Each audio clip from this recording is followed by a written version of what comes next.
care workers reflect on their experiences as peer researchers and how collaborating with academics and other industry professionals can be a powerful way to bring those who are most affected to the forefront of making change. It was very unique for me to participate in this setup where academics and carers are together, really co-creating. Yeah.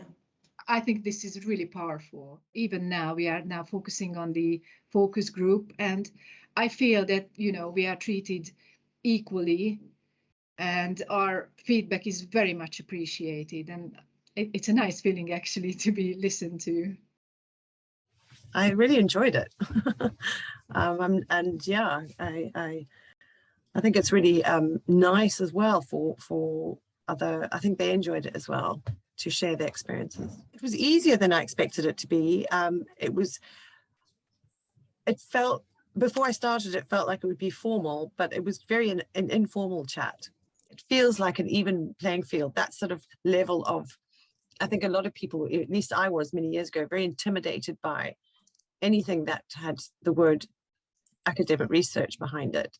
But the peer research, you're both carers. So that was really good. I mean, I have to say, the compensation was a deal breaker for time, being paid for my time, what I was paid. I thought that was very fair. And I was really happy with that. And it's very motivational. And it really kind of inspires you to really even, really put your own time in more. I mean, I understood the deal at the beginning that we are peer researchers and we will be paid like on the units, on the interviews and on the trainings. And I couldn't do as much as I would willing to if, it's like an hourly contract for a couple of hours in a week, because then I can dedicate my time. I think with living care, can be quite monotonous, and there's no, I would say excitement, but interesting or intellectual things. And I felt this was something more interesting and more stimulating to do. Do you feel like you've had the power and opportunities to shape the research? Yeah, definitely. Exploring exploitation and what that means, and how to think about where those situations arise, whether it's in time boundaries or pay or contracting. As a carer, it was fascinating to see the different attitudes carers have towards exploitation. For example, when the agency is not sending someone to replace the carer and they have to stay in a job. That was something outstanding for me, because it's outstanding for me when someone cannot leave. Actually, the recruitment was the most challenging, and I think that the suspiciousness is probably the main issue. People think that if they say things, they'll lose their jobs for some obscure reason now.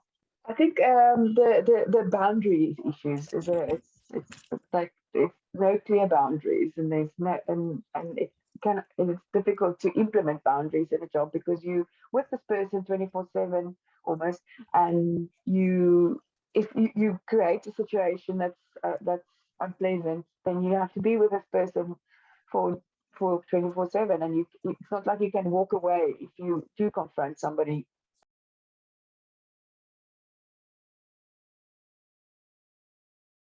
I would like to do a lot more, just because I really enjoyed it, and I was really interested to see what people had to say and share and how they feel about it. I'm not going to stay in care for the rest. I hope I'm not staying in care for the rest of my life, and so I hope in future something else. It would add to a new career possibly. The method is called Participatory Action Research, and the aim is to advocate for change. It's important to involve those who are most impacted by the policies researchers are looking to change. So what does this research involve, and why are they doing it this way? The idea is to have workers having an active role in every stage of the research. So from the design to the data collection and analysis and advocacy. FPAR is in many ways already intrinsically feminist, so it's about research for social change, which is a key part of feminist research. But the difference between FPAR and PAR is that it focuses specifically on the experiences of women and other minoritized or othered groups. And it also aims to highlight and challenge intersecting forms of oppression, so poverty, racism, gender inequality. The reason why we want to take this approach to research is that we believe policy should be shaped by those who have lived experience. FPAR also allows us to reach minoritized groups that wouldn't generally maybe be involved in research, either because of barriers created by trust or language barriers. All our peer researchers receive training. During the training, we go over kind of the research aims and designs, whether there are any changes that people would want to see to those, what should interview questions look like, what issues should the research focus on. The training also covers ethics, it covers quantitative versus qualitative methods. It covers, what would be the best methods to reach a specific group of workers. Should we be doing interviews, focus groups? To our signposting guide, we, for instance, added support with mental health, access to free English courses, access to domestic violence support. We'll come back together often to discuss, how data collection is going. They've contributed to policy consultation processes, spoken to journalists. So, for instance, we had one peer researcher who was quoted in the Financial Times about her experiences as working in cleaning. We've also had peer researchers presenting back findings to the community, so presenting, for instance, to trade unions. It's been transformative for us as an organization and kind of adapting to doing research in this way and trying to find more and more participatory ways of doing research. That has quite different working structures as well. People are working in other people's homes, potentially more isolated, can be more difficult to reach and so on. We'll probably be engaging with new nationality groups. We're also engaging with people in the context of COVID. So there's a lot to think about in this process. And it's really important, I think, that we're especially listening to living care workers in the design and delivery in terms of what issues we're going to focus on, what questions we're going to ask, how do we frame and phrase those questions, what tools or methods or channels work best, how are we going to communicate together, what signposting needs do people have, what are the particular risks and safeguarding processes we need to have in place, what ongoing support might people need, working together to develop recommendations, identify the key actors, and take actions and advocate for change together.